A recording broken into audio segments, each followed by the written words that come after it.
The Benefits of Being an Octopus by Anne Braden.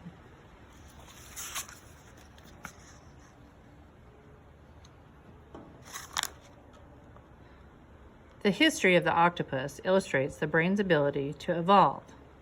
As they lost their ancestors' protective shells, they were forced to become more intelligent.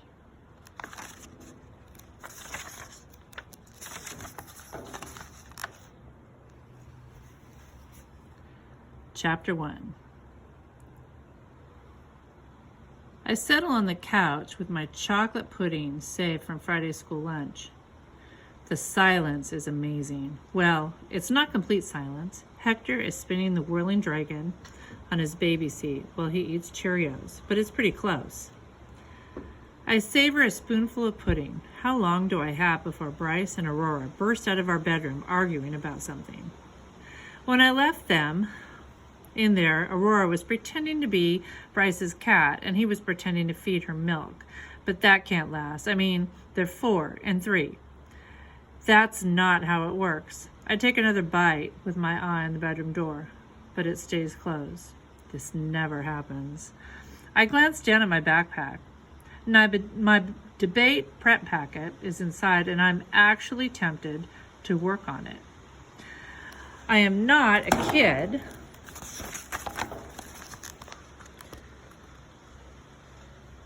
who does homework, and I definitely don't do big projects, which usually require glitter and markers and poster board and all sorts of things, none of which I have. Plus, last year in 6th grade, when I actually turned in a poster project, Kaylee Vine announced to the whole class, "Everyone, alert!" Vine announced, "Everyone, alert! Authority Zoe Albro turned in a project. The world must be ending." Then she made the sound like a fire drill and did it every time she passed me in the hall for the whole next week.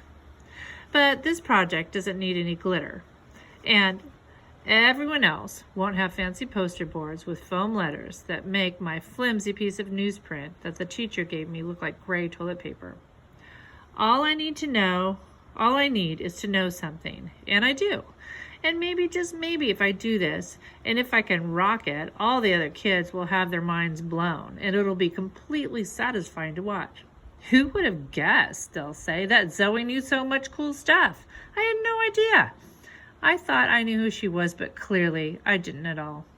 Maybe Kaylee Vine would even stop holding her nose and switching seats on the bus to get away from me. I take out the debate prep packet and lean over the coffee table. Which animal is the best? Support your selection with as many details as possible, including what it takes to survive in a variety of situations. Mrs. Rochambeau, the social studies teacher, says this debate will help us understand the debates that led up to the Civil War, and Mr. Peck, the science teacher, says it'll be a good assessment on all the work we've been doing about animals. And the thing is, I already know which animal is best. The octopus. When Bryce was a tantruming toddler and Aurora was a baby, we moved 4 times over the course of that year. But the one constant was this little TV-DVD combo that we toted around with us, and an old DVD from the library free shelf, The Mysterious and Fascinating World of the Octopus.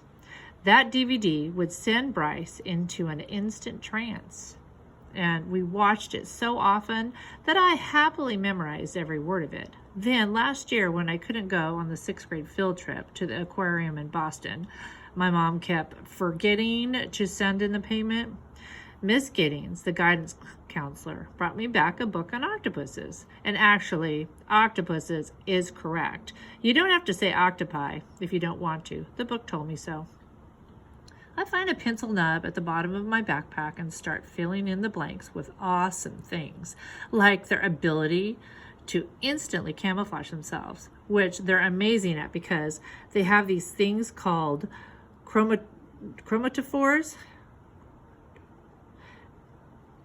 That word was in my book. So the color of their skin can change to match what's around them. They even have muscles that change their skin's texture. Of course, it means that when they get mad or nervous, they turn red and pimply. But nothing's perfect, right? Mrs. Rochambeau will be as surprised as anyone else when I stand up for the debate and use a word like chromatophore.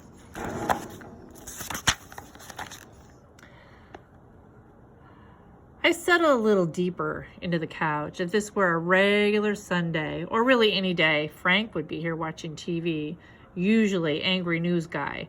Frank is Lenny's dad, and Lenny is the owner of this trailer. Lenny is also my mom's boyfriend, and that's why we get to live here with his nice curtains and end tables that are perfectly aligned with his couch. Lenny even has alphabetized DVD collection. He also has a recliner that Frank sits in like he's glued to it. But today, Frank went out for a walk to check on the tree damage from a recent ice storm, and since Lenny and my mom are both at work, Hector and I get the main room of the trailer to ourselves. So, even though Mrs. Rochambeau announced that we needed our completed packet to be part of the debate, this time I can actually do it. This time I don't have to be counted out. I'm 3 pages into the 4-page packet when Hector starts throwing Cheerios all over Lenny's nice carpet. I get down on the floor so I can pick them up. Those are for eating, not for throwing, I tell him, but he keeps throwing them anyway. I remove his ammunition, so naturally he starts screaming. Then, since Hector's scream seems to work like the bat signal, Bryce and Aurora burst out of our bedroom door, trampling all the Cheerios in their path. Bryce is yelling about his imaginary bucket of doom, and Aurora climbs into my lap and covers her ears. If I were an octopus, things would be much easier. I'd have 1 arm to wipe Aurora's nose, 2 more for holding both kids' hands when I pick them up from the Head Start bus stop to keep Bryce from wandering into the street after some rock he's spotted. 1 to hold Hector and his diaper bag on the afternoons when my mom works at the pizza pit. 1 to adjust my shirt because it doesn't really fit and it can get too revealing if I'm not paying attention, and I don't want to be that girl. So, 1 so I could do my homework at least some of the time if I wanted. 1 to pick up the Cheerios that are always on the floor, and the last one to swipe a can of Easy Cheese from the Cumberland Farms convenience store, because little snowmen out of Easy Cheese are the most magical thing little kids have ever seen. And Easy Cheese letters on a saltine is totally different than having to eat regular saltines. Aurora knew the letter A before she even turned 2, thanks to Easy Cheese letters. The main door opens and I hear Lenny stamping the snow off his boots in the hallway. I drop my debate packet into my backpack and get the rest of the Cheerio dust scraped into my hand as fast as I can. "How's my baby?" Lenny booms as he comes around the corner into the main room. He pats Hector on the head and then heads to the fridge to get his soda. Lenny is Hector's dad. He's not Bryce and Aurora's dad. That was Nate. Nate used to take me hunting, which was cool. No meat tastes as good as the stuff you've caught yourself. But Nate's not around anymore. And my own dad was gone long before I could throw Cheerios. My mom doesn't seem to think